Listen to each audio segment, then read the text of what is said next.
উপলক্ষে আজকের এই র্যালি উদ্বোধন ঘোষণা করবেন আজকের সভার সভাপতি বিএনপির বিপ্লবী মহাসচিব সাবেক মন্ত্রী জনাব মির্জা ফখরুল ইসলাম আলমগীর।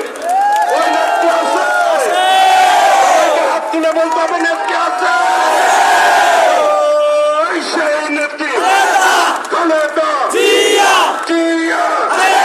খালেদা জিয়া, তারেক রহমান, স্বাধীনতার ঘোষক জিয়া,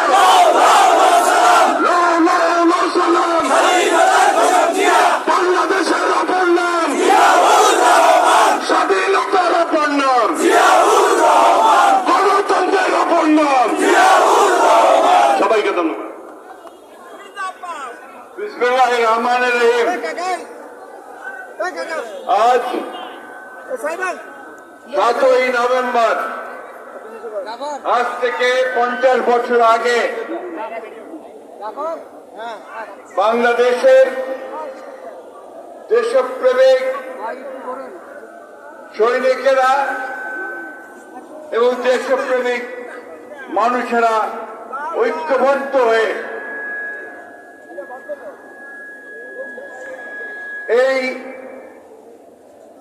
যারা বাংলাদেশকে ধ্বংস করতে চায়,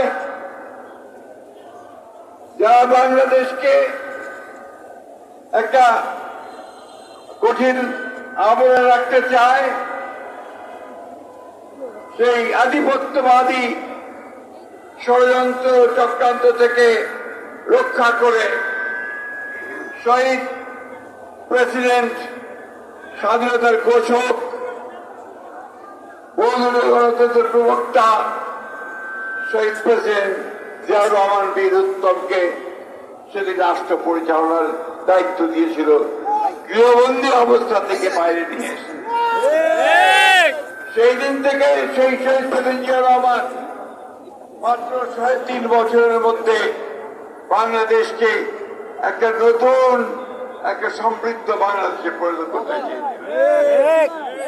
এর আগে শেখ মুজিবুর রহমানের নেতৃত্বে বাংলাদেশে একদলীয় শাসন ব্যবস্থা 5 সাল প্রতিষ্ঠিত হয়েছিল।